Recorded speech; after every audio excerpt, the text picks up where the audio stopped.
करुणालयम् नमामि भगवत्पादशङ्करं लोकशङ्करम्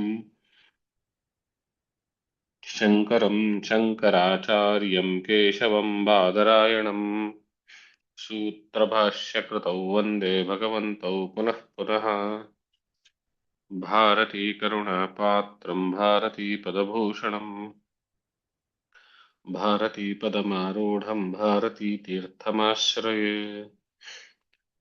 विद्याविनयसम्पन्नं वीतरागं विवेकिनं वन्दे वेदान्ततत्त्वज्ञं विधुशेखरभारतीम् परमं क्लिष्टवेदान्तं परया श्लक्ष्णया गिरा यो बोधयति तं वन्दे परमानन्दभारतीम् जन्माद्यस्य यतोऽन्वयादितरतश्चार्थेष्वभिज्ञस्वराट् तेने ब्रह्महृदायादिकवये मुह्यन्ति यत्सूरयः तेजो वारिमृदां यथा विनिमयो यत्र त्रिसर्गो मृषा धाम्ना स्वेन सदा निरस्तकुहकं सत्यं परं धीमहि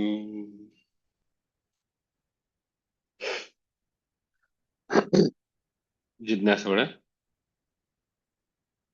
ಬಾದರಾಯಣ ಪ್ರಣೀತವಾಗಿರುವಂತಹ ಅಷ್ಟಾದಶ ಮಹಾಪುರಾಣಗಳಲ್ಲಿ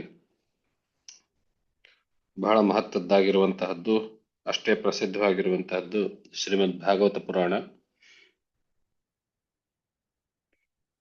ಅದರ 7ನೆಯ ಸ್ಕಂದದಲ್ಲಿ ಪ್ರಹ್ಲಾದ ಚರಿತೆಯಲ್ಲಿ ನಾವಿದ್ದೇವೆ.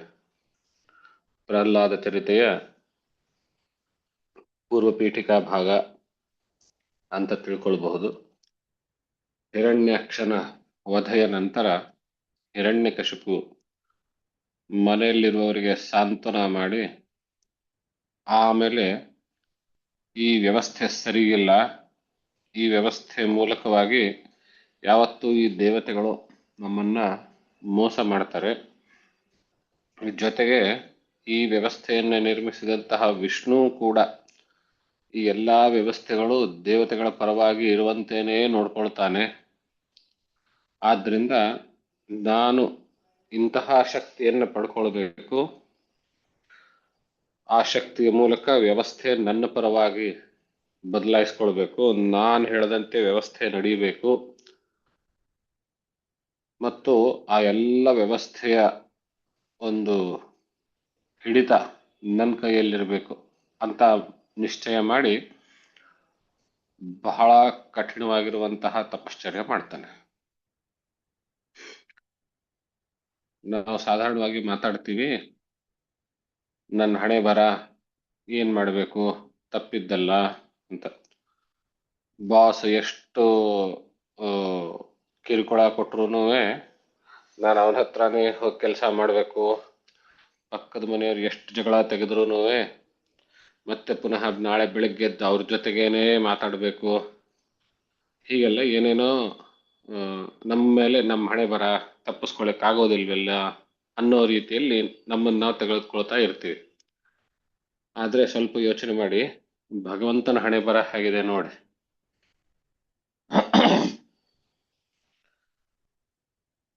ಇಂತಹ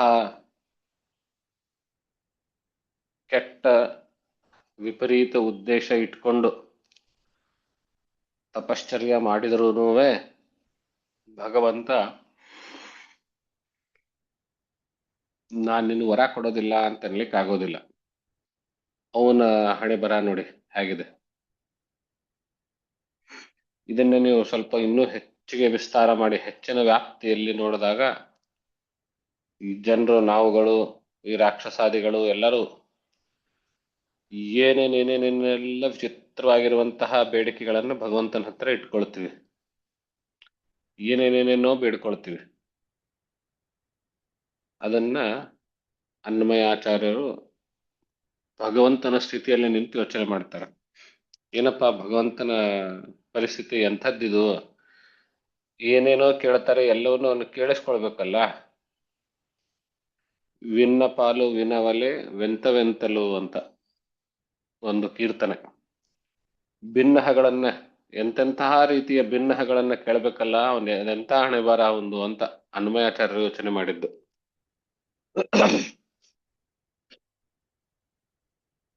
ಹಾಗೆ ಈ ತ್ರಿಮೂರ್ತಿಗಳಿಗೂ ಅದೇ ಗ್ರಹಚಾರ, ಅದೇ ಹಣೆ ಬರಹ. ಯಾರು ಏನ್ ಕೇಳಿದ್ರು ಕೊಡ್ಲೇಬೇಕು. ಅದರಲ್ಲಿಯೂ ಶಿವನಿಗಂತೂ ಬಹಳ ಭೋಳಾಶಂಕರ ಅಂತ ಹೇಳ್ತೀವಲ್ವ, ಅವನ್ ಹೆಂಡ್ತಿನ್ ಕೇಳಿದ್ರು ಕೊಟ್ಬಿಟ್ಟ ಪಾಪ. ಆಮೇಲೆ ಒಬ್ಬ ರಾಕ್ಷಸ ಬಂದು ನೀನೇ ನನ್ನ ರಕ್ಷಕನಾಗ್ಬೇಕು ಅಂತ ಕೇಳ್ದ. ಯಾರು ಹೊಡೆಯೋಕ್ ಬಂದ್ರೂ ಆ ರಾಕ್ಷಸ ಇವರೆಲ್ಲರಿಂದ ಹಿರಣ್ಯಕಶಿಪು, ಹಿರಣ್ಯಾಕ್ಷ ಎಲ್ಲಿಂದ್ರೂ ಪಾಠ ಕಲ್ತಿದ್ದ.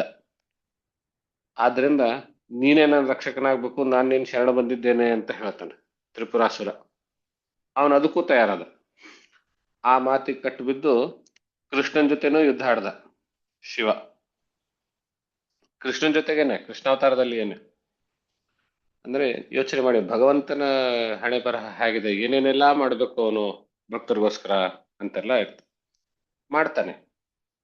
ಹಿರಣ್ಯಕಶಿಪು ಎಂಥೆಂಥ ಚಿತ್ರ ವಿಚಿತ್ರ ಕಂಡೀಷನ್ ಹಾಕಿ ಕೊಟ್ಟು ಒಟ್ಟಾರೆಯಾಗಿ ನಾನು ಅಮರನಾಗಬೇಕು ಅನ್ನುವಂತಹ ರೀತಿಯಲ್ಲಿ ಕೇಳಿದ್ರೆ ಬ್ರಹ್ಮನು ತುಟಿ ಪಿಟಕ್ಕನ್ನದೆ ಎಲ್ಲವನ್ನೂ ಕೊಡ್ತಾನೆ. ನಾವು ನಿನ್ನೆ ದಿವಸ ನೋಡಿದ್ವಿ, ಏನೇನ್ ವರ ಕೇಳ್ದ. ಯದಿ ದಾಸ್ಯ ಅಭಿಮತಾತ್ ವರಾನ್ಮೇ ವರದೋತ್ತಮ ಭೂತೇಭ್ಯಸ್ತದ್ವಿಶಿಷ್ಟೇಭ್ಯೋ ಮೃತ್ಯುರ್ಮಾಭೂನ್ ಮಮ ಪ್ರಭೋ. ನಿನ್ನ ಸೃಷ್ಟಿಯಲ್ಲಿ ಉಂಟಾಗಿರುವ ಯಾವ ಒಂದರಿಂದಲೂ ನನಗೆ ಸಾವು ಅನ್ನೋದು ಬರಬಾರ್ದು. ನಾಂತರ್ ಬಹಿರ್ದಿವಾನಕ್ತಂ ಅನ್ಯಸ್ಮಾದಪಿ ಚಾಯುಧೈಹಿ, ಒಳಗಡೆ ಸಾವಾಗ್ಬಾರ್ದು, ಹೊರಗಡೆ ಸಾವಾಗ್ಬಾರ್ದು, ಮತ್ತು ಬೇರೆ ಯಾವುದೇ ಆಯುಧಗಳಿಂದಲೂ ಆಗ್ಕೊಡ್ದು. ನಭೂಮೌ ನಾಂಬರೇ ಮೃತ್ಯುರ್ ನರೈರ್ನ ಮೃಗೈರಪಿ, ಭೂಮಿಯ ಮೇಲೂ ಸಾವಾಗ್ಕೊಡ್ಬೋದು, ಆಕಾಶದಲ್ಲೂ ಸಾವಾಗ್ಕೊಡ್ದು. ಮನುಷ್ಯನಿಂದಲೂ ಆಗೋದಿಲ್ಲ, ಯಾವುದೇ ಮೃಗಗಳಿಂದಲೂ ಆಗೋದಿಲ್ಲ. ವ್ಯಸಭಿರ್ವಾ ವಸ್ತುವದ್ಭಿ ಸುರಾಸುರ ಮಹೋರಗೈಹಿ, ದೇವತೆಗಳಿಂದಲೂ ಸಾಧ್ಯ ಇಲ್ಲ, ಅಸುರರಿಂದಲೂ ಸಾಧ್ಯ ಇಲ್ಲ, ಸರ್ಪಾದಿಗಳಿಂದಲೂ ಸಾಧ್ಯ ಇಲ್ಲ, ಯಾವುದರಿಂದ ನನಗೆ ಪ್ರತಿದ್ವಂದ್ವಿ ಅಂತೇಳಿ ಯಾರು ಹೇಳ್ಬಾರ್ದು, ಏಕಪತ್ಯನಾಗಬೇಕು ನಾನು ಅಂತ. ಆಮೇಲೆ ಎಲ್ಲಾ ಲೋಕಪಾಲರ ಮಹಿಮೆ ಅಂತ ಏನಿದೆ, ಅವರ ಸಿದ್ಧಿಗಳು, ಅವರ ಯೋಗಿಗಳ ಸಿದ್ಧಿ, ಅವರ ತಪಶ್ಚರ್ಯ ಏನಿದೆ ಅದೆಲ್ಲವೂ ನನಗೆ ಬರಬೇಕು ಅಂತ. ಚತುರ್ಮುಖ ಬ್ರಹ್ಮನು ಕ್ಯಾರೆ ಅಂತ ಕೇಳ್ದೇನೆ, ತುಟಿ ಪಿಟಕ್ಕನ್ನದೇನೆ ಎಲ್ಲವನ್ನು ತಥಾಸ್ತು ಅಂತ ಹೋದ. ಅದು ಅವನು ಹಣೆ ಬರಹ, ಹೇಳಲೇಬೇಕು. ಈಗನ್ನ ನಾವು ಇನ್ನೊಂದು ಆಯಾಮದಲ್ಲಿ ಯೋಚನೆ ಮಾಡೋಣ. ಎಷ್ಟು ದುಷ್ಟ ಉದ್ದೇಶ ಇಟ್ಕೊಂಡು ಹೋದ್ರೂ ನಿನ್ನ ತಪಶ್ಚರ್ಯ ಮಾಡೋ ಸಂದರ್ಭದಲ್ಲಿ ನೀನು ಭಗವಂತನಲ್ಲಿ ಮನಸ್ಸನ್ನ ದೃಢವಾಗಿ ನೆಲೆ ನಿಟ್ಟಿದ್ದಾದ್ರೆ ಭಗವಂತನು ಒಲಿದಿದ್ದ ಉದಾಹರಣೆ ಇದಾವೆ. ಹಿರಣ್ಯಕಶಿಪುಗೆ, ರಾವಣರಿಗೆ, ಏನೇನೋ ಇದೆ. ನಾವು ಅವರಷ್ಟು ಕಠಿಣ ಬೇಡ, ದಿನಕ್ಕೊಂದು ಗಂಟೆ 2 ಗಂಟೆ ಏನಾದ್ರೂ ನಾವು ಅಷ್ಟು ಮಾಡಬಹುದಲ್ಲ.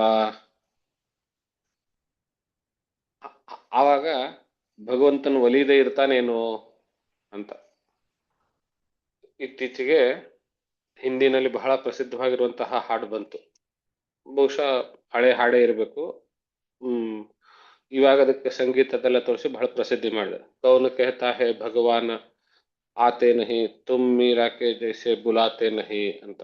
ಭಗವಂತ ಬರೋದಿಲ್ಲ ಅಂತ ಯಾರು ಹೇಳ್ತಾರೆ, ನಿನಗೆ ಕರೆಯೋದಕ್ಕೆ ಬರೋದಿಲ್ಲ ಅಂತ. ತುಮ್ ಕೌನ್ ಕೇಹತಾ ಹೇ ಭಗವಾನ್ ಖಾತೆ ನಹಿ ತುಮ್ ಶಬರಿ ಕೆ ಜೈಸೆ ಖಿಲಾತೆ ನಹಿ ಅಂತ. ಭಗವಂತ ಊಟ ಮಾಡೋದಿಲ್ಲ ಅಂತ ಯಾರು ಹೇಳ್ತಾರೆ, ನೀನು ಶಬರಿ ತರ ಊಟ ಮಾಡಿಸೋದಿಲ್ಲ, ಆದ್ರಿಂದ ಅವನು ಊಟ ಮಾಡೋದಿಲ್ಲ ಅಂತ. ಅಂದ್ರೆ ಹಿರಣ್ಯಕಶಿಪು ರಾವಣಾದಿಗಳಿಗೇನೆ ವರ ಕೊಟ್ಟಿರುವಂತಹ ಭಗವಂತ ಇನ್ನು ನಮಗ್ ಕೊಡೋದಿಲ್ವೇ? ನಾವಂತೂ ಮನುಷ್ಯರು. ಹಾಗಾಗಿ ಭಗವಂತ ಯಾಕೆ ಹಿಂಗ್ ಮಾಡ್ದ, ಭಗವಂತ ನನಗೇ ಯಾಕೆ ಕಷ್ಟ ಕೊಟ್ಟ, ಇಂತಹ ಎಲ್ಲಾ ಪ್ರಶ್ನೆಗಳು, ಯೋಚನೆಗಳು ಬಹಳ ಬಾಲಿಶ ಅನಿಸ್ತವೆ. ಯೋಚನೆ ಮಾಡಿ. ಇನ್ನು ವರ ಪಡ್ಕೊಂಡು ಬಂದಂತಹ ಹಿರಣ್ಯಕಶಿಪು ನೋಡಿ ಮಜಾ ಹೇಗಿರುತ್ತೆ. ಸಾಕ್ಷಾತ್ ಭಗವಂತ ಪ್ರತ್ಯಕ್ಷನಾಗಿದ್ದಾನೆ. ಇದೆಲ್ಲ ಸಂಸಾರ, ಜನನ ಮರಣ ಮೃತ್ಯು, ಪುನಃ ಹುಟ್ಟೋದು, ಅದು ಇದ್ದು ಏನಂದ್ರೆ ಏನು ಬೇಡವೇ ಬೇಡ ಅಂತ ಅವನು ಮುಕ್ತನಾಗಬಹುದು ಅಂತ ಕೇಳ್ಬೋದಾಗಿತ್ತಲ್ಲ. ಇಲ್ಲ, ಅವನ ಬುದ್ಧಿ ಏನೋ ವಿಷ್ಣುವನ್ನ ಸೋಲಿಸಿ ಅಥವಾ ವಿಷ್ಣುವಿನಿಗೆ ಇಂತಲೂ ಹೆಚ್ಚಾಗಿರುವಂತಹ ಒಂದು ಪರ್ಯಾಯ ವ್ಯವಸ್ಥೆ ನಾನು ಮಾಡ್ಕೊಳ್ಬೇಕು ಅನ್ನುವಂತಹದ್ದು. ಹೀಗೆ ಆ ಒಂದು ಹಠ, ದ್ವೇಷ ಅದನ್ನು ಅವನು ಇನ್ನೂ ಗೆದ್ದಿರಲಿಲ್ಲ. ಅದರಿಂದಲೇನೆ ವರಗಳನ್ನು ಪಡೆದುಕೊಂಡು ಬಂದು ತನ್ನ ನಿಜವಾದ ಉದ್ದೇಶದ ಒಂದು ಅಳವಡಿಕೆ, ತನ್ನ ಕಾರ್ಯಾನ್ವಯಗೊಳಿಸೋದಕ್ಕೆ ಶುರು ಮಾಡ್ದ. ಏವಂ ವೃತ ಶತಧೃತಿರ್ಹಿರಣ್ಯಕಶಿಪೋ ರಥ ಪ್ರಾದಾತ್ ತತ್ತಪಸಾ ಪ್ರೀತೋ ವರಾಂಸ್ತಸ್ಯ ಸುದುರ್ಲಭಾನ್. ಈ ಪ್ರಕಾರವಾಗಿ ಚತುರ್ಮುಖ ಬ್ರಹ್ಮನು ಹಿರಣ್ಯಕಶಿಪನು ಬೇಡಿರುವಂತಹ ಅವನವನ ಎಲ್ಲಾ ಕಂಡೀಷನ್ಗಳು ಹಾಕಿರುವಂತಹ ಆ ಒಂದು ವರ ಏನಿದೆ ಅದೆಲ್ಲವನ್ನು ಕೊಟ್ಟು ಆಮೇಲೆ ಅವನು ಪ್ರಜಾಪತಿಗಳ ಜೊತೆಗೆ ತನ್ನ ಲೋಕಕ್ಕೆ ವಾಪಸ್ ಮರಳಿ ಹೋದ. ಆದ್ಮೇಲೆ ಈ ಕಡೆ ಮಹಾ ದೈತ್ಯ, ಇವಾಗಂತೂ ಸಿಕ್ಕಾಪಟ್ಟೆ ಶಕ್ತಿ ಉಳ್ಳಂಥವನು, ಆ ವರ ಪಡೆದುಕೊಂಡು ಕೂಡಲೇ ಬಹಳ ಖುಷಿಯಿಂದ ತಪಸ್ಸಿನಿಂದ ಏನು ಶರೀರ ಕೃಶಕಾಯವಾಗಿತ್ತೋ ಆ ಇವಾಗ ಒಮ್ಮೆಲೆ ಸದೃಷ್ಟನಾಗಿದ್ದೇನೆ, ಹೃಷ್ಟಪುಷ್ಟನಾಗಿದ್ದೇನೆ ಅನ್ನೋ ಭಾವ ಅವನ ಮನಸ್ಸಿನಲ್ಲಿ ವರ ಪಡೆದುಕೊಂಡು ಅದನ್ನ ತನ್ನ ಶಕ್ತಿಯನ್ನ ಪ್ರಯೋಗ ಮಾಡ್ಲಿಕ್ಕೆ ಶುರು ಮಾಡ್ತಾನೆ. ಹ್ಯಾಕ್ ಪ್ರಯೋಗ ಮಾಡ್ತಾನೆ? ಮೊದಲೆಲ್ಲ ದಿಕ್ಕುಗಳನ್ನು ಗೆಲ್ತಾನೆ, ಆಮೇಲೆ 3 ಲೋಕಗಳನ್ನು ಗೆಲ್ತಾನೆ, ಆಯಾ ದಿಕ್ಪಾಲರನ್ನ, ಲೋಕಗಳಲ್ಲಿರುವಂತಹ ದೇವತೆಗಳನ್ನ, ಪೃಥ್ವಿ ಮೇಲೆ 11 ದೇವತೆಗಳು, ದ್ಯುಲೋಕದಲ್ಲಿ 11 ಪ್ರಕಾರದ ದೇವತೆಗಳು, ಅಂತರಿಕ್ಷ ಲೋಕದಲ್ಲಿ 11 ಪ್ರಕಾರದ ದೇವತೆಗಳು. ಹೀಗಾಗಿ 33 ಪ್ರಕಾರದ ದೇವತೆಗಳು. ಕೋಟಿ ಅಂದ್ರೆ ಪ್ರಕಾರ ಅಂತ ಒಂದರ್ಥ ಸಂಸ್ಕೃತದಲ್ಲಿ. 33 ಕೋಟಿ ದೇವತೆಗಳು, 33 ಪ್ರಕಾರದ ದೇವತೆಗಳು ಅಂತ. ಆ ಎಲ್ಲ ದೇವತೆಗಳನ್ನ ಗೆದ್ದ. ಇನ್ನು ಜೊತೆಗೆ ಇತರ ಅಸುರರನ್ನೂ ಗೆದ್ದ, ಭೂಮಿಯ ಮೇಲಿರುವಂತಹ ರಾಜರುಗಳನ್ನೂ ಗೆದ್ದ, ಬೇರೆ ಬೇರೆ ಸಣ್ಣ ಪುಟ್ಟ ಲೋಕಗಳಲ್ಲಿರುವಂತಹ ಗಂಧರ್ವರು, ಅಪ್ಸರಸರು ಅವರನ್ನು ಗೆದ್ದ, ಸಿದ್ಧರನ್ನ, ಚಾರಣರನ್ನ, ವಿದ್ಯಾಧರರನ್ನ ಗೆದ್ದ, ಋಷಿಗಳನ್ನ, ಪಿತೃಗಳನ್ನ, ಪಿತೃದೇವತೆಗಳನ್ನ, ಭೂತಪತಿಗಳನ್ನ ಅವರೆಲ್ಲರನ್ನು ವಶ ಮಾಡಿಸ್ಕೊಂಡ ತನ್ನಲ್ಲಿ.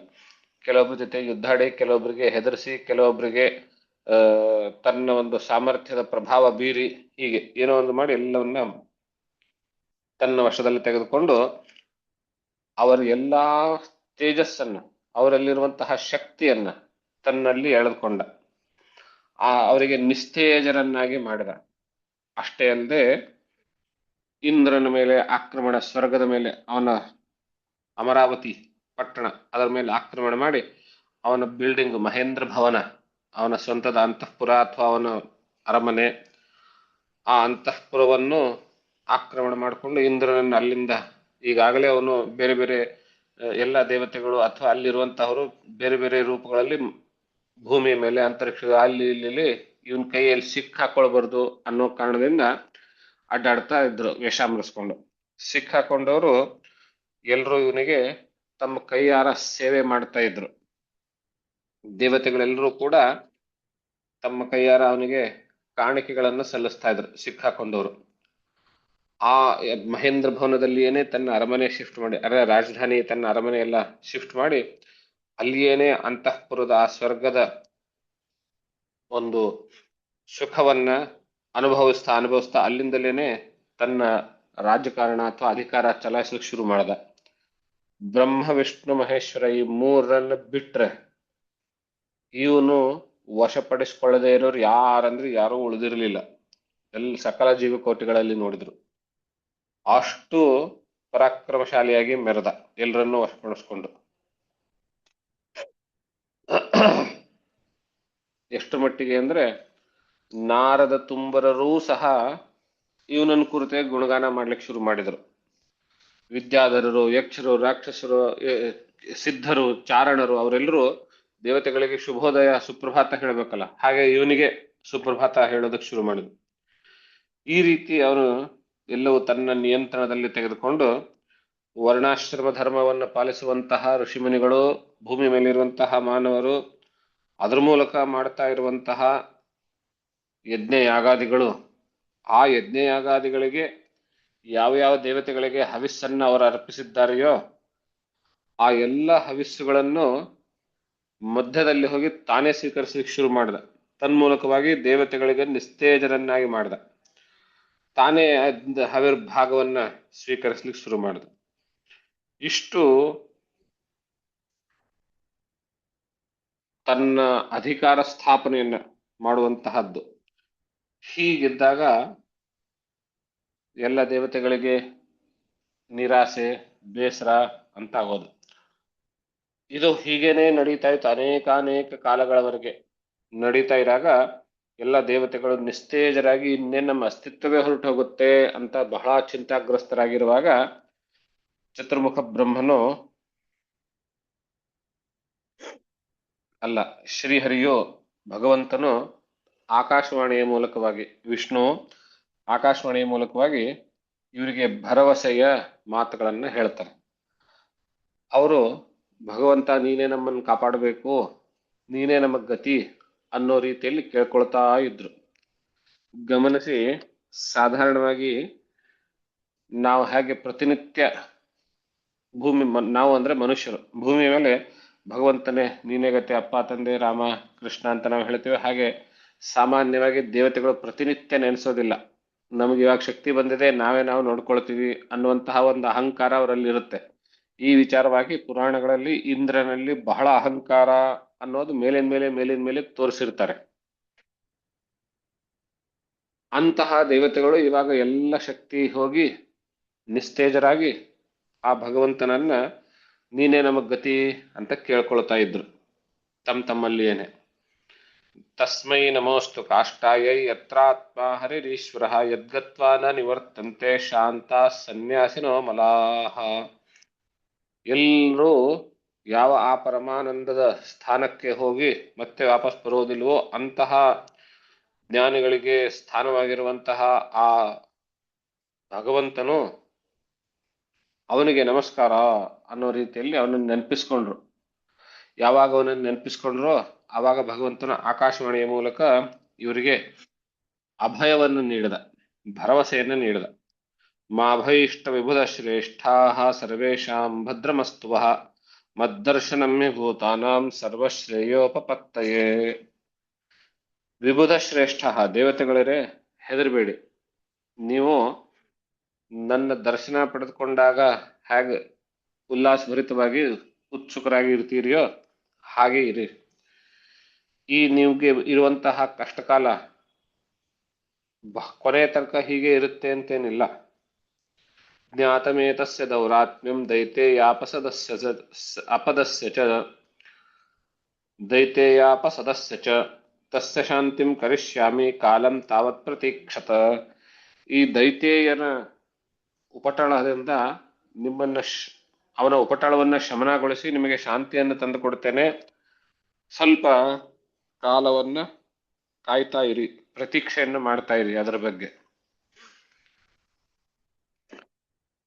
ಯದಾ ದೇವೇಶು ವೇದೇಶು ಗೋಷು ವಿಪ್ರೇಷು ಸಾಧುಷು ಧರ್ಮೇ ಮೈ ಚ ವಿದ್ವೇಷಃ ಸವಾ ಆಶು ವಿನಶ್ಯತಿ. ಕಾಲ ಪ್ರತೀಕ್ಷೆ ಮಾಡ್ತಾ ಇರಿ ಅಂತ ಹೇಳಿದ್ರೆ ಯಾವಾಗ ಬರುತ್ತೆ ಆ ಕಾಲ ಅನ್ನುವಂತಹ ಮುಂದಿನ ಪ್ರಶ್ನೆ. ಆ ಪ್ರಶ್ನೆಗೆ ಉತ್ತರ ರೂಪದಲ್ಲಿ ಮುಂದಿನ ಶ್ಲೋಕದಲ್ಲಿ ಹೇಳ್ತಾನೆ ಭಗವಂತ. ಯದಾ ದೇವೇಶು ವೇದೇಶು ಗೋಷು, ಯಾವಾಗ ಯಾವುದೋ ಒಬ್ಬ ಜೀವಿ ದೇವತೆಗಳಲ್ಲಿ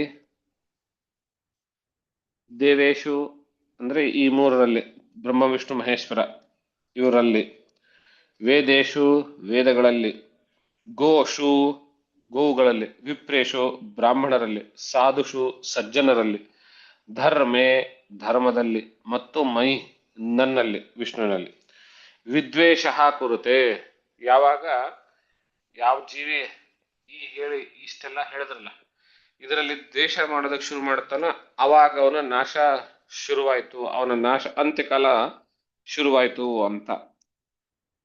ಸವಾ ಆಶುವಿ ನಶ್ಯತಿ, ಅವನು ಬಹಳ ಬೇಗ ನಾಶ ಹೊಂದುತ್ತಾನೆ, ಹೆದರ್ಬೇಕಾಗಿಲ್ಲ. ನಿರ್ವೈರಾಯ ಪ್ರಶಾಂತಾಯ ಸ್ವಸುತಾಯ ಮಹಾತ್ಮನೆ ಪ್ರಹ್ಲಾದಾಯ ಯದಾ ದ್ರುಹೇ ಧನಿಷೇಪಿ ವರೋರ್ಜಿತಂ. ಅದು ಅಲ್ಲದೆ ಇವನು ತನ್ನ ಮಗನಾಗಿರುವಂತಹ ಪ್ರಹ್ಲಾದನನ್ನ ಯಾವಾಗ ದ್ವೇಷಿಸ್ಲಿಕ್ಕೆ ಶುರು ಮಾಡ್ತಾನೆಯೋ ಆವಾಗ ಅವನ ಅಂತ್ಯಕಾಲ ಶುರುವಾಯ್ತು ಅಂತ ತಿಳ್ಕೊಳ್ಳಿ ಅಂತ. ಈ ಸಂದರ್ಭದಲ್ಲಿ ಒಂದು ಶ್ಲೋಕ ಓದಿದ್ದೆ, ಇಲ್ಲಿ ಭಾಗವತದಲ್ಲೇನೆ, ಯಾವ ಅಧ್ಯಾಯದಲ್ಲಿದೆ ಆ ಶ್ಲೋಕ ಸಿಗ್ತಾ ಇಲ್ಲ ಇವಾಗ. ಯಾವಾಗ ಭಗವಂತನು ಯಾವನೋ ಒಬ್ಬನನ್ನ ಶಿಕ್ಷಿಸ್ಬೇಕು, ದಂಡನೆ ಕೊಡಬೇಕು, ಅವನಿಗೆ ಪಾಠ ಕಲಿಸ್ಬೇಕು ಅಂತ ಮನಸ್ಸು ಮಾಡಿದ್ರೆ ಅವನ ಮಗನ ರೂಪದಲ್ಲಿ ಬರ್ತಾನೆ ಅನ್ನೋ ಮಾತಿದೆ. ಹಾಗೆ ಮಗನ ರೂಪದಲ್ಲಿ ಅಂತಂದಲ್ಲ, ಮಗನ ಮೂಲಕವೇನೆ ಅವನಿಗೆ ಪಾಠ ಕಲಿಸುವಂತಹ ಕೆಲಸ ಆಗತ್ತೆ. ಅವನು ಸೊಕ್ಕ ಮುರಿಯೋದಕ್ಕೆ, ಅವನ ಅಹಂಕಾರ ಮುರಿಯೋದಕ್ಕೆ ಅವನ ಮಗನ ಮೂಲಕವೇನೆ ಆ ಕೆಲಸ ಮಾಡಿಸ್ತಾನೆ ಭಗವಂತ ಅನ್ನುವಂತ ಒಂದು ಶ್ಲೋಕ 2-3 ದಿವಸಗಳ ಹಿಂದೆನೆ ಓದಿದ್ದೆ, ಸರಿಯಾಗಿ ಸಿಗ್ತಾ ಇಲ್ಲ. ಸಿಕ್ಕರೆ ಮತ್ತೆ ನೋಡೋಣ. ಆ ಶ್ಲೋಕದ ಆಧಾರದ ಮೇಲೆ ಪ್ರಹ್ಲಾದನ ಮೂಲಕವೇನೆ ಆ ಹಿರಣ್ಯಕಶಿಪುವಿಗೆ ನಾಶ ಅನ್ನುವ ಒಂದು ಸೂಚನೆ ಇಲ್ಲಿ ಕೊಡ್ತಾರೆ. ಆಮೇಲೆ ದೇವತೆಗಳಿಗೆ ಭರವಸೆ ಉಂಟಾಗತ್ತೆ. ಆಮೇಲೆ ಭಗವಂತ ವಿಷ್ಣು ಇಷ್ಟು ಹೇಳಿದಾದ್ಮೇಲೆ ಇನ್ನು ನಾವು ನಿಶ್ಚಿಂತೆಯಿಂದ ಇರಬಹುದು. ಇವಾಗ ಮಾಡ್ಬೇಕಾಗಿರುವಂಥದ್ದು ಕೇವಲ ಪ್ರತೀಕ್ಷೆ. ಹಾಗೆ ಪ್ರತೀಕ್ಷೆ ಮಾಡ್ತಾ ಇರುವ ಸಂದರ್ಭದಲ್ಲಿ ಆ ಕಡೆ ಹಿರಣ್ಯಕಶಿಪುವಿಗೆ 4 ಜನ ಪುತ್ರರು, ಆಹ್ಲಾದ, ಅನುಹ್ಲಾದ, ಪ್ರಹ್ಲಾದ ಅಂತ ಹೇಳಿ. ಆ 4ರಲ್ಲಿ ಪ್ರಹ್ಲಾದನೇ ಕೊನೆಯವನು. ಅವನು ಬಹಳ ಗುಣಗಳುಳ್ಳವನು, ಅಂದ್ರೆ ಅತ್ಯಂತ ಗುಣಗಳುಳ್ಳವನು. ಈ ಗುಣ ಅನ್ನುವಂತಹ ಪದ ಕೇಳಿದ ತಕ್ಷಣ ಸದ್ಗುಣವೋ ದುರ್ಗುಣವೋ ಅನ್ನುವಂತಹ ಪ್ರಶ್ನೆ ಬರಬಹುದು. ಆದ್ರೆ ಸಂಸ್ಕೃತದಲ್ಲಿ ಹಾಗಲ್ಲ. ಗುಣ ಅದಕ್ಕೆ ವಿರುದ್ಧ ದೋಷ ಅಂತ, ದೋಷದ ವಿರುದ್ಧ ಇದ್ದಿದ್ದಲ್ಲ ಗುಣ ಅನ್ನೋ ಅರ್ಥದಲ್ಲಿ. ಆದ್ರಿಂದ ಅವನು ಗುಣವಂತನು ಆಗಿರ್ತಾನೆ. ಬಹಳ ಗುಣವಂತನು ಅಂತ ಹೇಳಿದ್ರೆ ಈ ಹೆಚ್ಚು ಕಡಿಮೆ ಒಂದು 15-20 ಶ್ಲೋಕಗಳು ಅವನು ಗುಣಗಳನ್ನು ವರ್ಣಿಸ್ಲಿಕ್ಕೇನೆ ಇಟ್ಟಿದ್ದಾರೆ. ಅಷ್ಟೊಂದು ಉತ್ತಮ ಗುಣಗಳನ್ನು ಅವನು ಹೊಂದಿರ್ತಾನೆ. ಆ ಗುಣಗಳನ್ನು ನೋಡ್ತಾ ನೋಡ್ತಾ ನಾವು ಒಬ್ಬ ಆದರ್ಶ ಬಾಲಕ ಹೇಗಿರಬಹುದು ಅಂತ ನಾವು ಗ್ರಹಿಸಬಹುದು.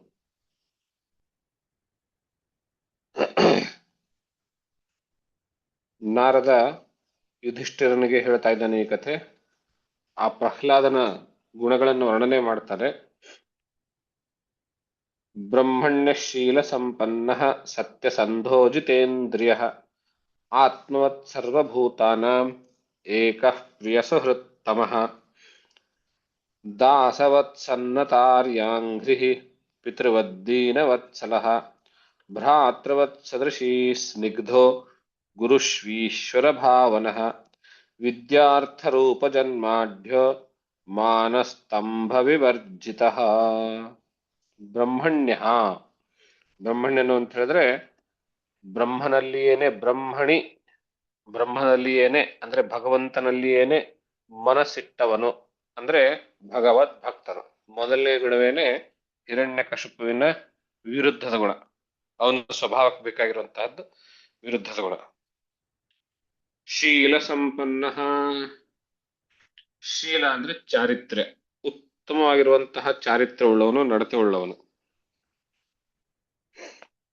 ಸತ್ಯಸಂಧ, ಎಂತಹ ಕಠಿಣ ಪರಿಸ್ಥಿತಿ ಬಂದ್ರೂ ಸತ್ಯವನ್ನ ನುಡಿಯೋನು, ಸತ್ಯವನ್ನ ಆಚರಿಸುವವನು. ಬರೀ ಸತ್ಯ ನುಡಿಯೋದು ದೊಡ್ಡ ಮಾತಲ್ಲ, ಅದನ್ನ ಆಚರಿಸೋದೇ ನಿಜವಾದ ಚಾಲೆಂಜ್.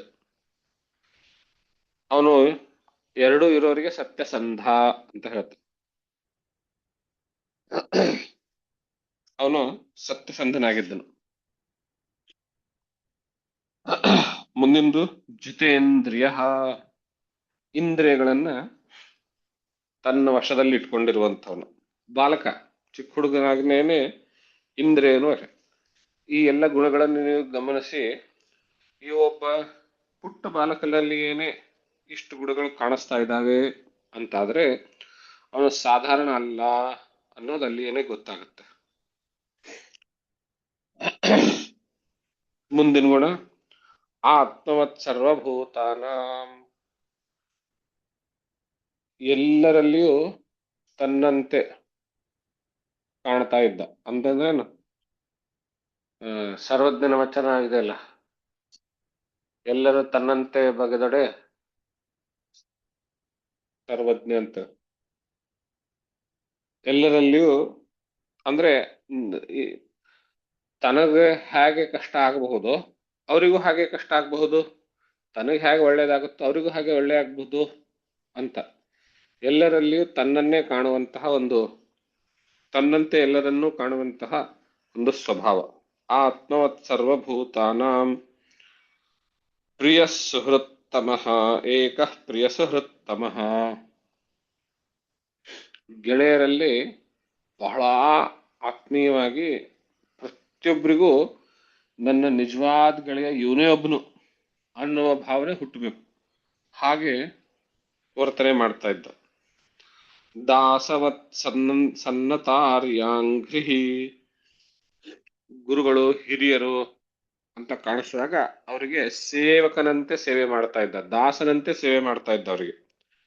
ಪಿತೃವದ್ದೀನ ವತ್ಸಲಃ, ಬಡವರು ದೀನರು ಅಂಥವ್ರು ಕಂಡಾಗ ಅವರಿಗೆ ತಂದೆಯ ತರ ನೋಡ್ಕೊಳ್ತಾ ಇದ್ದ. ಅವರಿಗೆ ಹೆದರ್ಬೇಡಿ ನಾನಿದ್ದೀನಿ ಅನ್ನೋ ತರ. ಒಬ್ಬ ಮಕ್ಕಳಿಗೆ ತಂದೆ ಜೊತೆಗಿದ್ದಾಗ ಅವ್ರಿಗೆ ಅರಿವಿಲ್ಲದಂತೇನೆ ಹೇಗೆ ಒಂದು ರೀತಿಯ ಧೈರ್ಯ ಬಂದಿರುತ್ತೋ ಹಾಗೆ ತನ್ನ ಹಿಂಬಾಲಕರಲ್ಲಿರುವಂತವರೆಲ್ಲರಿಗೂ ಧೈರ್ಯ ಕೊಡುವಂತೆ ಅವನ ಜೀವನ, ಅವನ ವರ್ತನೆ ಎಲ್ಲ ಹಾಗಿರ್ತಿತ್ತು. ಪಿತೃವದ್ದೀನ ವತ್ಸಲಃ, ತಂದೆ ತರ ನೋಡ್ಕೊಳ್ತಾ ಇದ್ದ. ಭ್ರಾತೃವತ್ ಸದೃಶಿ ಸ್ನಿಗ್ಧೋ, ತನ್ನ ವಯಸ್ಸಿನವರು ಓರಿಗೆದವರು ಅಂತ ಹೇಳ್ತೀವಲ್ಲ ಅಂಥವ್ರ ಜೊತೆಗೆ ಸ್ವಂತ ಅಣ್ಣನೋ ತಮ್ಮನೋ ಅನ್ನೋ ತರ, ಅಣ್ಣ ತಮ್ಮಂದಿರ ತರ ಗೆಳೆಯರ ಜೊತೆಗೆ ವ್ಯವಹಾರ ಮಾಡ್ತಾ ಇದ್ದ, ಓರಿಗೆಯವ್ರ ಜೊತೆಗೆ ವ್ಯವಹಾರ ಮಾಡ್ತಾ ಇದ್ದ.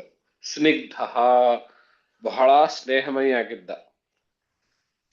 ಗುರುಶ್ವೀಶ್ವರ ಭಾವನಃ, ಗುರುಗಳಲ್ಲಿ ಸಾಕ್ಷಾತ್ ದೇವರೇ ಇದ್ದಾರೆ, ಇಲ್ಲಿ ಸಾಕ್ಷಾತ್ ಗುರುಗಳು ಅಂದ್ರೆ ದೇವರೇ ಅನ್ನೋ ರೀತಿಯಲ್ಲಿ ಗುರುಗಳಲ್ಲಿ ದೇವತೆಯ ಭಾವನ, ದೇವರ ಭಾವನವನ್ನ ಇಟ್ಕೊಂಡಿರ್ತಿದ್ದ. ವಿದ್ಯಾರ್ಥ ರೂಪ ಜನ್ಮಾಡ್ಯೋ, ಅವನಿಗೆ ಹುಟ್ಟಿನಿಂದಲೇನೆ ಇವೆಲ್ಲವುಗಳು ಬಹಳ ಸುಂದರವಾಗಿದ್ದು, ಹೆಚ್ಚು ಉತ್ಕೃಷ್ಟವಾಗಿದ್ದು. ಯಾವ್ದ್ಯಾವ್ದು? ವಿದ್ಯಾ, ಬಹಳ ವಿದ್ಯಾವಂತನು. ರೂಪ, ನೋಡೋದಕ್ಕೂ ಬಹಳ ಸುಂದರವಾಗಿರುವಂತವನು. ಮಾನ, ಒಳ್ಳೆಯ ಮರ್ಯಾದೆ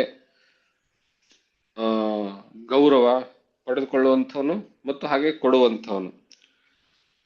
ದಂಭ ವಿವರ್ಜಿತ, ಅದರ ಜೊತೆಗೆ ಅಹಂಕಾರ ಅನ್ನೋದು ಸ್ವಲ್ಪವೂ ಲವಲೇಶವೂ ಅವನಿಗೆ ಮುಟ್ಟಿಯೂ ಹೋಗಿರಲಿಲ್ಲ, ಆ ಥರ ಇತ್ತು. ಇನ್ನು ರಾಜನ ಮನೆಯಲ್ಲಿ ಹುಟ್ಟಿದ್ದಾನೆ ಅಂದ್ರೆ ಅರ್ಥ ಅನ್ನೋದು ನೋಡ್ಬೇಕಾಗಿಲ್ಲ, ದುಡ್ಡಿನ ಬಗ್ಗೆ ಅವನಿಗೆ ಯಾವ ಚಿಂತೆ ಅನ್ನುವಂಥದ್ದು ಇರಲಿಲ್ಲ. ಹೀಗೆ ಅವನು ಅತ್ಯುತ್ತಮ ಗುಣಗಳಿಂದ ಕೂಡಿರುವಂಥವನಾಗಿದ್ದು, ಒಂದು ರೀತಿ ಅಜಾತ ಶತ್ರು ಅನ್ನುವಂತಹ ಪದದಿಂದ ಸೂಚಿಸಿದ್ರೆ ಅವನಿಗೆ ಯಾರಂದ್ರೆ ಯಾರೂ ಶತ್ರುಗಳೇ ಇರಲಿಲ್ಲ, ಎಲ್ಲರೂ ಅವನ ಮಿತ್ರರು. ಎಲ್ಲರಲ್ಲಿಯೂ ತನ್ನಂತೆ ಭಾವನೆ ಕಾಣುವಾಗ ಅವನಿಗೆ ಶತ್ರುಗಳು ಹೇಗಾಗೋದಕ್ಕೆ ಸಾಧ್ಯ? ಆದ್ರಿಂದ ಒಂದ್ ರೀತಿಯಲ್ಲಿ ಅಜಾತ ಶತ್ರು ಅನ್ನುವಂತಹ ರೀತಿಯಲ್ಲಿ ಅವನಿಗೆ ವಿವರಣೆ ಮಾಡಬಹುದು. ಅಷ್ಟು ಉತ್ತಮವಾದ ಗುಣಗಳನ್ನ ಹೊಂದಿರುವಂತವನು. ಭಗವದ್ಭಕ್ತಿಯಲ್ಲಿ ಅವನು ಇಷ್ಟು ತಲ್ಲೀನನಾಗಿರ್ತಿದ್ದ ಅಂತ ಹೇಳಿದ್ರೆ ಸ್ವರ್ಗ ನರಕಗಳು ಕೂಡ ಅವನಿಗೆ ಆ ಭಕ್ತಿಗಿಂತಲೂ ಕಡಿಮೆ ಅನ್ನುವಂತಹ ಭಾವನೆ. ಇದು ಬಹಳ ದೊಡ್ಡ ಅಂಶ. ನಾವು ಏನಾದ್ರೂ ಭಕ್ತಿ ಅಂತ ಮಾಡಿದ್ರೆ ಸ್ವರ್ಗ ಇದು ಸಿಗ್ಲಿ ಅನ್ನೋ ಕಾರಣದಿಂದ ಮಾಡ್ತೀವಿ, ಆದ್ರೆ ಅವನು ಭಕ್ತಿ ಮಾಡೋದ್ರಲ್ಲಿಯೇನೆ ಅವನಿಗೆ ಬಹಳ ಖುಷಿ, ಸ್ವರ್ಗ ಪಡೆಯೋದಕ್ಕಿಂತಲೂ. ಅಂದ್ರೆ ಭಗವಂತನಲ್ಲಿ ಅಷ್ಟೊಂದು ತಲ್ಲೀನನಾಗಿರುವಂತವನಿದ್ದ. ಇಂತಹ ಅಸುರ ಕುಲದಲ್ಲಿ ಹುಟ್ಟಿದ್ರೂ ಒಂದೇ ಒಂದು ಆಸುರಿ ಗುಣ ಅವನಲ್ಲಿ ಇರಲಿಲ್ಲ. ಹೀಗೆ ಬರೀ ಕೇವಲ ಆ, ಒಳ್ಳೆಯ ಗುಣಗಳಿಂದಲೇನೆ ತುಂಬಿ ಇದ್ದ. ಲೋಭ ಇಲ್ಲ, ದ್ವೇಷ ಇಲ್ಲ, ಮೋಹ ಇಲ್ಲ, ಇಂದ್ರಿಯ ಜಯ ಇತ್ತು. ತನ್ನ ಶರೀರದ ಮೇಲಾಗ್ಲಿ, ದುಡ್ಡಿನ ಮೇಲಾಗ್ಲಿ ಅಹಂಕಾರ, ದಂಭ ಅನ್ನುವಂಥದ್ದು ಯಾವುದೂ ಇರಲಿಲ್ಲ. ಅಭಿಮಾನ ಅನ್ನುವಂತಹದ್ದು ಯಾವುದೂ ಇರಲಿಲ್ಲ ಅವನಿಗೆ. ಶರೀರದಾಗ್ಲಿ, ದುಡ್ಡಿನ ಮೇಲೆ ನಮ್ಮ ತಂದೆ ರಾಜ ಅನ್ನುವಂಥದ್ದು ಇತ್ಯಾದಿ ಯಾವುದೂ ಇರಲಿಲ್ಲ. ಹೀಗೆ ಬಹಳ ಅಂದ್ರೆ ಬಹಳ ಉತ್ತಮವಾಗಿರುವಂತಹ ಗುಣಗಳಿಂದ ಕೂಡಿರುವಂತಹ ನಿಂದ. ಅದರಲ್ಲಿ ಒಂದು ಗುಣ ಬಹಳ ವಿಶೇಷದ್ದು. ಆ ಗುಣದ ಬಗ್ಗೆ ಹೇಳ್ತಾರೆ ಈ ಶ್ಲೋಕದಲ್ಲಿ. ಗುಣೈರಮಲ ಸಂಖ್ಯೇಯೈ ಮಾಹಾತ್ಮ್ಯಂ ತಸ್ಯ ಸೂಚ್ಯತೆ ವಾಸುದೇವೇ ಭಗವತಿ ಯಸ್ಯ ನೈಸರ್ಗಿಕೀ ರತಿ. ಅಮಲ ಸಂಖ್ಯೈಹಿ ಗುಣೈಹಿ, ಒಳ್ಳೆಯ ಅಸಂಖ್ಯವಾಗಿರುವಂತಹ ಗುಣಗಳು ಅಲ್ಲಿ ಅವನ ಹತ್ರ ಇದ್ರೂನು ಅವನ ಮಹಾತ್ಮ್ಯವನ್ನ, ಅಂದ್ರೆ ಪ್ರಹ್ಲಾದನ ಒಂದು ಮಹಾತ್ಮ್ಯ ಅಥವಾ ಪ್ರಹ್ಲಾದನ ಒಂದು ವಿಶೇಷತೆ ಯಾವ್ದು ಸೂಚಿಸ್ತಾ ಇತ್ತು ಅಂದ್ರೆ, ವಾಸುದೇವೇ ಭಗವತಿ ಯಸ್ಯ ನೈಸರ್ಗಿಕೀ ರತಿ. ವಾಸುದೇವನಲ್ಲಿ ಇರುವಂತಹ ಅವನ ಭಕ್ತಿ ಅದು ಬಹಳ ನೈಸರ್ಗಿಕವಾಗಿತ್ತು, ಬಹಳ ಸ್ವಾಭಾವಿಕವಾಗಿ ಬಂದಂತಾಗಿತ್ತು. ಯಾರು ಹೇಳಿ ಕಲಿಸಿರುವಂತಹದ್ದಲ್ಲ, ಬಹಳ ಸ್ವಾಭಾವಿಕವಾಗಿ ಬಂದಿರುವಂತಹದ್ದು, ನೈಸರ್ಗಿಕ ಹುಟ್ಟಿನಿಂದಲೇನೆ ಬಂದಿರುವಂತಹದ್ದು ಅವನಿಗೆ ವಾಸುದೇವನಲ್ಲಿ ಭಕ್ತಿ. ಅಂದ್ರೆ ಈ ಮಾತನ್ನು ನೋಡಿ ನಾವು ಹಿಂದಿನ ಮಾತು ನೆನಪಿಸ್ಕೊಳ್ಬಹುದು. ತಂದೆಗೆ ಪಾಠ ಕಲಿಸೋದಕ್ಕೆ ಮಗನ ಮೂಲಕವೇನೆ ಭಗವಂತ ಅಂತ ಕಪಟ ನಾಟಕ ಸೂತ್ರಧಾರಿ ಅಂತ ಹೇಳ್ತೀವಲ್ಲ, ಹಾಗೆ ಇವನಿಗೆ ಹುಟ್ಟಿನಿಂದಲೇನೆ ಭಗವದ್ಭಕ್ತಿ ಅನ್ನುವಂತಹ ಗುಣ ಕೊಟ್ಟುಬಿಟ್ಟಿದ್ದ.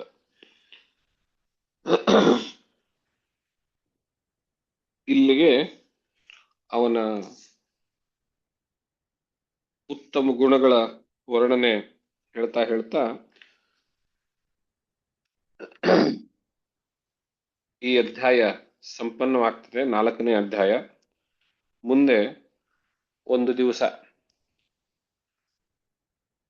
ಹಿರಣ್ಯಕಶಿಪು ಇವನ ಉಪನಯನಾದಿಗಳನ್ನು ಮಾಡಿದ ಮೇಲೆ ಅಧ್ಯಯನಕ್ಕೋಸ್ಕರವಾಗಿ ಗುರುಕುಲದಲ್ಲಿ ಪಾಠಕ್ಕೆ ಕಳಿಸ್ತಾನೆ. ಆ ಗುರುಕುಲದಲ್ಲಿ ದೈತ್ಯರ ಗುರುಗಳಾಗಿರುವಂತಹ ಶುಕ್ರಾಚಾರ್ಯರ ಮಕ್ಕಳು ಷಂಡ ಮತ್ತು ಅಮರ್ಕ ಅಂತ, ಅವರಿಬ್ಬರ ನೇತೃತ್ವದಲ್ಲಿ, ಅವರಿಬ್ಬರ ಒಂದು ಮಾರ್ಗದರ್ಶನದಲ್ಲಿ ಇವರ ಅಧ್ಯಯನ ನಡೀಬೇಕು.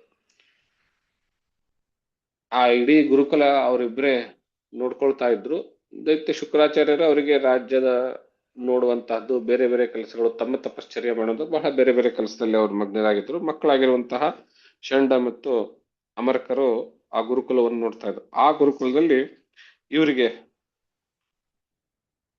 ಪಾಠ, ಆ ಪಾಠ ಹೇಳುವಾಗ ಹಿರಣ್ಯಕಶಿಪು ವ್ಯವಸ್ಥೆನೇ ಹೀಗ್ ಮಾಡಿದ್ದ, ನನ್ನ ಆಡಳಿತದಲ್ಲಿ ಯಾವುದೇ ಗುರುಕುಲ ಅರ್ಥ ಕಾಮಗಳನ್ನಷ್ಟೇ ಬೋಧಿಸಬೇಕು, ಧರ್ಮ ಮೋಕ್ಷಗಳನ್ನು ಬೋಧಿಸ್ಬೇಕಾಗಿಲ್ಲ. ಒಂದು. ಎರಡನೇದ್ದು, ವಿಷ್ಣು ಭಗವಂತ ಅಂದ್ರೆ ಹಿರಣ್ಯಕಶಿಪುನೇ, ವಿಷ್ಣು ಅಲ್ಲ, ಹಾಗೆ ಬೋಧಿಸ್ಬೇಕು. ಮೂರನೇದ್ದು, ಯಜ್ಞಯಾಗಾದಿಗಳನ್ನು ಮಾಡಿದ್ರೆ ಆ ಹವಿಸ್ಸೆಲ್ಲವನ್ನು ಹಿರಣ್ಯಕಶಿಪುಗೆ ತಲುಪುವಂತೆ ಹಿರಣ್ಯಕಶಿಪುವೇ ಸ್ವಾಹ ಅಂತಲೇನೆ ಹೇಳಬೇಕು. ಆ ರೀತಿ ಒಂದು ವ್ಯವಸ್ಥೆ ಮಾಡಿಕೊಟ್ಟಿದ್ದ.